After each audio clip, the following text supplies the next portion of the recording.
Já acordou de manhã com aquela sensação estranha de que algo mudou, mas não consegue nomear o quê? As pessoas que estavam por perto foram se afastando. Os convites pararam de chegar. As conversas esfriaram. E no fundo do seu peito, uma voz baixa começa a perguntar: o que foi que eu fiz de errado?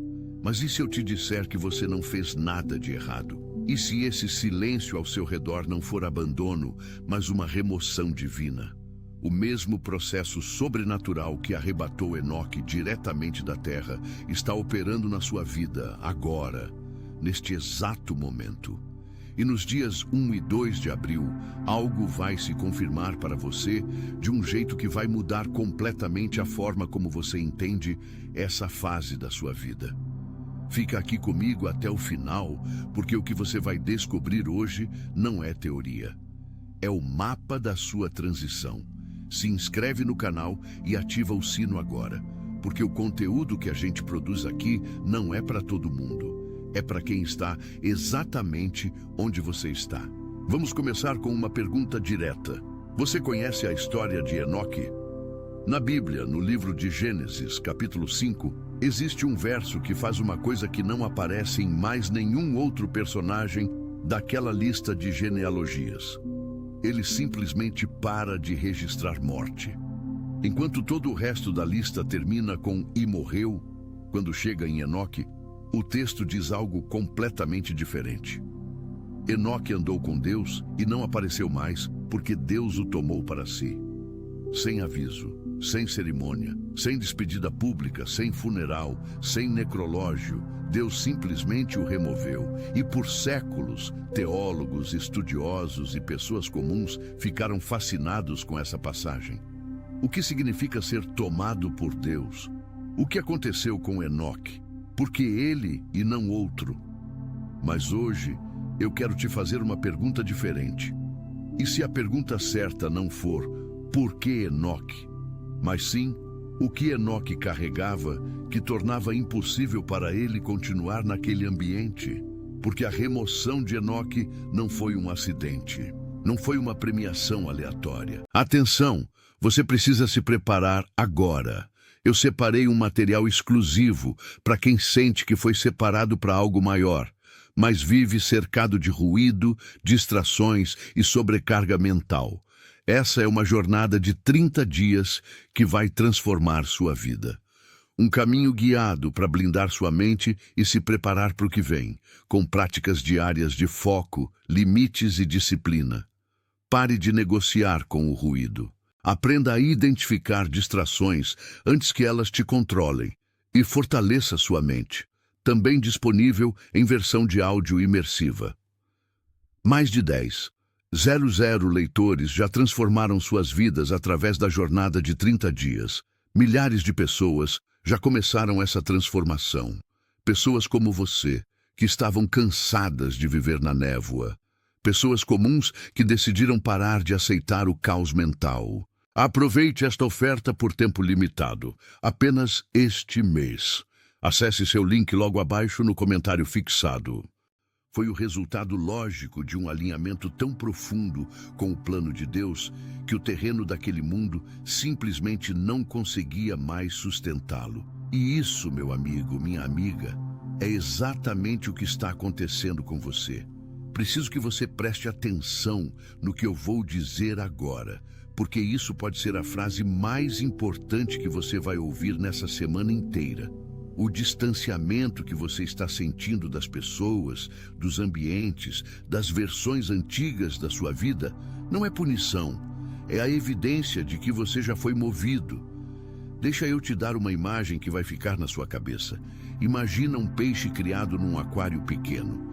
Ele cresce até certo ponto, mas o aquário limita o tamanho que ele pode alcançar. Ele não para de crescer porque é fraco. Ele para porque o recipiente que o contém não tem mais espaço. A solução não é fazer o peixe regredir. A solução é mudar o aquário. Mas o que acontece na hora da mudança? O peixe é retirado da água que conhece. Fica um momento no ar, desorientado, sem saber o que está acontecendo. O ambiente familiar sumiu. A água que sempre esteve ao redor não está mais lá. E se o peixe pudesse pensar, talvez ele pensasse: Deus me abandonou, eu errei, eu estou morrendo. Mas a verdade é que ele está a caminho do oceano. Você está nesse intervalo agora, entre o aquário e o oceano, entre o que foi e o que está chegando.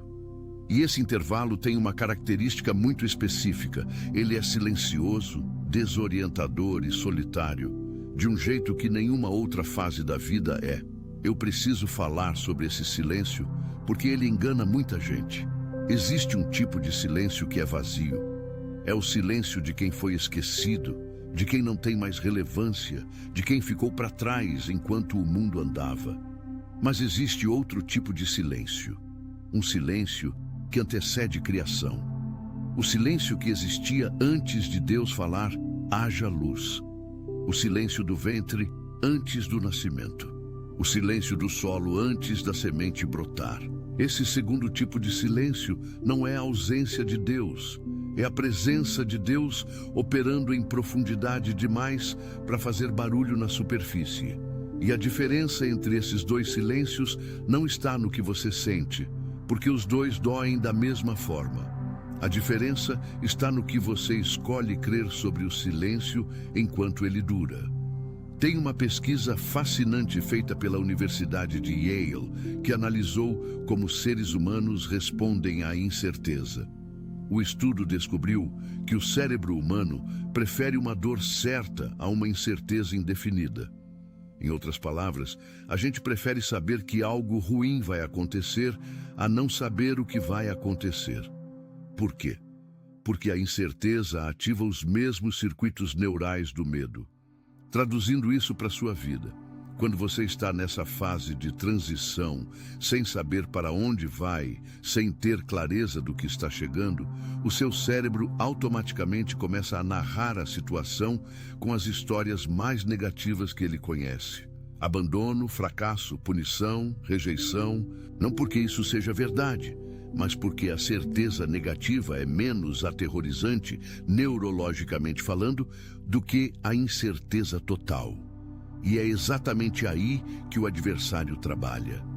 Preciso ser honesto com você sobre o inimigo nessa hora, porque ele é muito mais sofisticado do que a maioria das pessoas imagina. Ele não vai aparecer na sua vida usando um megafone gritando: você está fracassando. Ele é muito mais sutil do que isso. Ele usa a sua própria voz. Ele usa as memórias que você tem de rejeições antigas. Ele usa os rostos das pessoas que foram embora. Ele usa o silêncio e preenche esse silêncio com uma narrativa que parece completamente razoável. Olha as pessoas que sumiram. Você as afugentou. Olha os projetos que não saíram. Você não foi suficiente. Olha o quanto você está sozinho. Deus deve estar te punindo por algo. Essa voz é persuasiva porque ela tem evidências.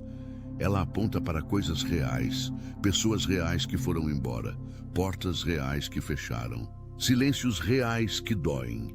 Mas o que ela faz é interpretar esses fatos com uma lente completamente invertida. Porque sim, as pessoas foram embora, mas talvez elas não tivessem capacidade para a versão de você que está chegando. Sim, as portas fecharam, mas talvez fossem portas para cômodos que não fazem parte da nova casa. Sim, está silencioso, mas o silêncio é o ambiente em que Deus recalibra bússolas. A Escritura fala em Hebreus 11, quando menciona Enoque, que ele agradou a Deus. E o texto não explica exatamente como. Não dá uma lista de coisas que Enoque fez. Só diz que ele andou com Deus. E andou tanto, tão fundo, tão longe, que chegou um momento em que o mundo físico simplesmente não tinha mais como contê-lo. A sua remoção está acontecendo pelo mesmo princípio. Você cresceu para além do recipiente. E o recipiente, por mais que você goste dele, não consegue mais te sustentar. Mas agora, eu preciso tocar num ponto que pode ser o mais difícil de ouvir nesse vídeo inteiro. Porque até aqui é relativamente fácil de aceitar, né? Eu fui promovido, cresci além dos ambientes, estou sendo removido para algo maior. Isso soa bem, isso alimenta o ego de um jeito bom. Mas existe uma parte da remoção que a gente raramente fala, e que é onde a maioria das pessoas empaca. Antes de você ocupar o novo endereço, Deus precisa lidar com o que você está carregando inconscientemente. Não estou falando de pecados ou falhas, isso já foi tratado pela graça. Estou falando de algo mais profundo e mais traiçoeiro.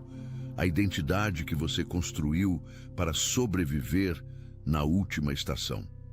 Deixa eu te perguntar uma coisa. Ao longo dos últimos anos da sua vida, você aprendeu a ser de um jeito específico. Aprendeu que se você sorri quando está com dor, as pessoas ficam mais à vontade. Aprendeu que se você concorda um pouco mais do que deveria, o ambiente fica mais seguro. Aprendeu a se tornar menor do que é, para que outras pessoas não se sentissem ameaçadas. Talvez você tenha aprendido que o seu valor estava ligado ao quanto você produz, ao quanto você entrega, ao quanto você está disponível, e construiu uma identidade inteira em cima dessa produção. Porque na estação passada, era isso que funcionava. Era isso que gerava pertencimento. Era isso que mantinha as relações. Mas agora, Deus está chamando você para uma versão de si mesmo que não precisa performar para existir. Uma versão que não precisa se diminuir para manter a paz. Uma versão que carrega autoridade sem precisar de validação externa para exercê-la. E essa transição, meu amigo, não é confortável. Porque o seu sistema nervoso, o seu cérebro, a sua psicologia inteira foram moldados na versão anterior. Mudar isso é como reaprender a andar, mesmo que o novo jeito seja melhor, mais natural, mais verdadeiro. O velho jeito tem memória muscular, tem conforto, tem familiaridade. E é por isso que muita gente, no meio da remoção divina, corre de volta para os quartos que Deus já fechou. Não porque os quartos sejam bons, mas porque são conhecidos. Quero te contar sobre uma situação que tenho visto repetir com muita frequência, especialmente em pessoas acima dos 35 anos. Imagina o João, não o bíblico, mas o João aqui do Brasil, que eu vou usar como exemplo. João tem 42 anos, trabalhou anos num emprego que definia quem ele era. Sabia o nome de todo mundo no escritório, conhecia os corredores de olhos fechados, tinha as respostas para as perguntas que eram feitas naquele ambiente. Era competente, era respeitado, tinha um lugar. E então, de uma forma que ele não escolheu completamente, ou talvez tenha escolhido, mas sem saber completamente o que estava escolhendo, esse capítulo fechou. A empresa mudou, ou ele mudou, ou os dois mudaram, e de repente João acorda sem o título, sem o escritório, sem os colegas, sem a rotina. Fisicamente ele está livre, mas internamente ele ainda é o mesmo João que definia o seu valor em função daquele cargo. E sem o cargo, sem saber quem é, ele entra numa crise que parece espiritual, mas que também é profundamente psicológica e de identidade. E o que João faz? Muitas vezes ele vai atrás da reconstrução do que foi. Tenta entrar em ambientes parecidos. Tenta recriar a estrutura antiga, não porque aquilo era o melhor, mas porque sabe como se mover lá dentro. Isso não é fraqueza de João, é biologia humana. O nosso cérebro é programado para reduzir incerteza, e quando a identidade que nos ancora é removida, nós automaticamente buscamos ancoragem em algo familiar. Mas Deus está chamando João e está chamando você para algo diferente, para aprender a ancorar a identidade não no que você faz, não no que as pessoas dizem de você, não no ambiente onde você opera, mas em quem você é quando tudo isso é retirado. Isso é o que Enoque tinha. Quando o texto diz que ele andou com Deus, a palavra hebraica usada ali implica um caminhar contínuo, progressivo, num mesmo ritmo. Não um andar de vez em quando, um andar diário que foi moldando progressivamente quem Enoque era, até que chegou um ponto em que Enoque era mais do outro lado do que desse. E agora eu preciso falar especificamente sobre os dias 1º e 2 de abril. Porque não é coincidência você estar ouvindo isso neste momento. Existe uma linguagem nas datas, um ritmo no calendário espiritual que não podemos ignorar. Abril se alinha com o mês de Nisan no coração de Deus, o mês do êxodo, da libertação, da passagem de lugares apertados para espaços amplos. Nisan vem de uma raiz que significa milagre, sinal, estandarte levantado. É o mês em que o impossível se tornou possível. O mar se abriu. A escravidão terminou. Um povo inteiro atravessou de um lado para o outro, e esses primeiros dias de abril carregam uma energia específica de portal, de abertura, de travessia. Não estou dizendo que você vai acordar no dia 1º com todos os problemas resolvidos. A vida com Deus não funciona com clichês mágicos, mas afirmo que existe uma janela de alinhamento acontecendo agora, que ecoa exatamente o que você vive internamente. E que sua postura nestes dias vai determinar muito do que você levará para a próxima estação. Porque Deus não está esperando você se sentir pronto. Ele está aguardando que você se declare pronto. Isso me leva ao ponto mais estratégico de tudo isso. E preciso que você absorva profundamente. Prontidão não é um sentimento que você espera chegar. É uma declaração que você faz antes do sentimento aparecer. Deixa eu explicar com clareza, porque isso não é só teologia. A neurociência comportamental fala de cognição incorporada. O princípio é que corpo e mente não são sistemas separados. O que você faz com seu corpo afeta o que seu cérebro acredita.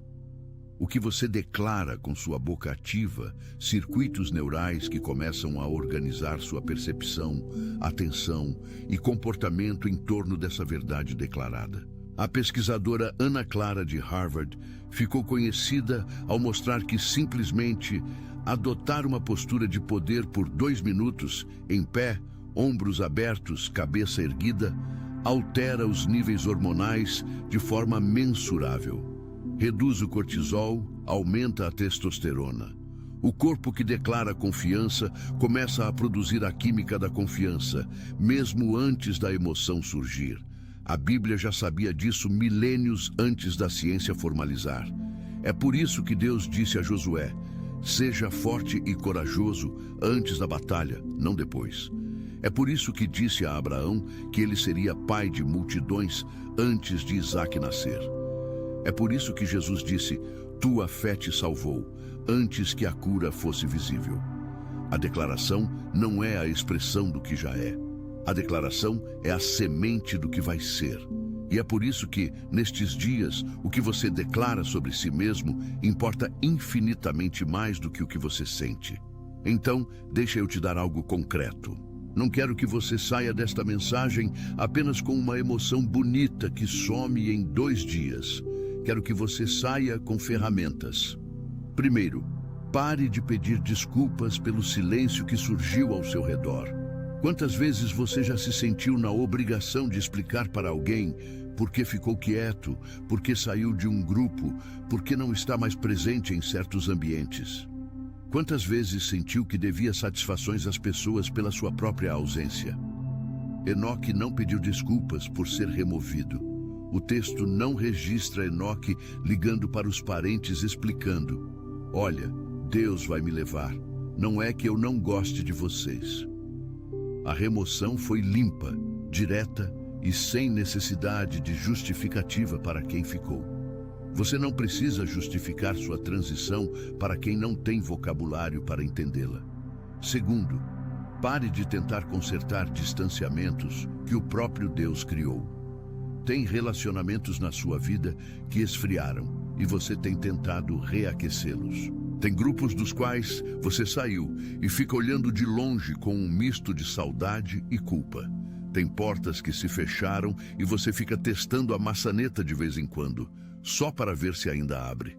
Toda vez que você tenta forçar uma reconexão que Deus desconectou, você gasta energia espiritual, emocional e física que deveria estar direcionada para o que está sendo construído à sua frente. Isso não é frieza. Não significa que você não ama as pessoas. Significa que você respeita o movimento de Deus, mesmo quando ele dói. Terceiro, mude a pergunta que você está fazendo. A pergunta errada é: por que isso está acontecendo comigo? A pergunta certa é: o que eu preciso carregar daqui para frente e o que eu preciso largar aqui? Porque a remoção de Enoque não apenas o tirou de um lugar, ela revelou quem Enoque era de verdade, a versão dele que só existia quando ele estava totalmente fora do contexto que o limitava. A sua remoção está revelando quem você é de verdade também. E pode ser que a pessoa que está emergindo nesse processo seja alguém que você mal reconhece, porque você passou tanto tempo sendo quem o ambiente precisava que você fosse, que perdeu o fio da meada de quem você realmente é. Quero pausar aqui por um instante e te fazer uma pergunta direta. Você consegue nomear agora mesmo uma versão de você que existia antes de você aprender a ser o que as pessoas esperavam que você fosse? Não o você de quando era criança e não sabia de nada, mas o você que tinha um sonho que parecia absurdo demais para ser levado a sério. O você que tinha uma convicção sobre seu propósito antes de alguém te explicar por que isso era impossível. O você que sentia um chamado tão claro que doía quando você o ignorava. Esse você não morreu. Ele está em espera. E é ele que Deus está ressuscitando nesta estação. A dor que você sente não é apenas o luto pelo que está sendo perdido. É também o estirão de crescimento do que está sendo redespertado. E como todo estirão de crescimento, dói antes de fortalecer. Vou te falar agora sobre algo que acontece especificamente com os escolhidos nesta fase, porque é um padrão que aparece repetidamente nas histórias bíblicas e que aparece também na sua. Existe um momento na jornada de todo escolhido em que a unção, a destinação, o chamado, a marca espiritual começa a ficar visível para o mundo espiritual antes de ser visível para o mundo natural. José foi ungido antes de ir para a cisterna. Davi foi ungido por Samuel anos antes de sentar no trono. Jesus foi declarado pelo Pai no batismo antes de qualquer milagre público. E o que acontece quando a unção começa a aparecer? O ambiente reage, não necessariamente com ataques abertos, muitas vezes com rejeição sutil, com distanciamento, com aquela sensação de que as pessoas ao redor ficam de alguma forma desconfortáveis com a sua presença sem saber explicar por quê. Você já sentiu isso? Estar numa sala onde tudo parece normal, mas há uma tensão estranha, como se a sua simples presença incomodasse alguém sem que uma palavra tivesse sido dita? Isso não é paranoia. É uma sensação real de um fenômeno espiritual real. Quando a unção começa a transbordar na sua vida, ela incomoda os espíritos que habitam ambientes que não estão alinhados com o que você carrega. E a reação desses ambientes, de afastamento, de rejeição, de conflito sem causa aparente, é a confirmação de que você está carregando algo que aquele ambiente não consegue conter. Os irmãos de José não odiavam José porque ele era ruim. Odiavam porque a unção nele revelava a mediocridade neles. A túnica colorida não era só um presente de um pai favorito. Era um indicador de destinação que os outros não podiam ignorar. O que as pessoas ao seu redor estão reagindo pode não ser você. Pode ser o que você carrega. E isso me leva a um ponto sobre postura que é absolutamente crucial para os dias que estão chegando. Você vai ser tentado a esconder o que carrega, a diminuir a intensidade da sua presença, a falar mais baixo sobre as coisas que Deus tem depositado em você para que as pessoas ao redor fiquem mais confortáveis. Atenção, você precisa se preparar agora. Eu separei um material exclusivo para quem sente que foi separado para algo maior, mas vive cercado de ruído, distrações e sobrecarga mental. Essa é uma jornada de 30 dias que vai transformar sua vida. Um caminho guiado para blindar sua mente e se preparar para o que vem, com práticas diárias de foco, limites e disciplina. Pare de negociar com o ruído. Aprenda a identificar distrações antes que elas te controlem e fortaleça sua mente. Também disponível em versão de áudio imersiva. Mais de 10,00 leitores já transformaram suas vidas através da jornada de 30 dias. Milhares de pessoas já começaram essa transformação. Pessoas como você, que estavam cansadas de viver na névoa. Pessoas comuns que decidiram parar de aceitar o caos mental. Aproveite esta oferta por tempo limitado, apenas este mês. Acesse seu link logo abaixo no comentário fixado.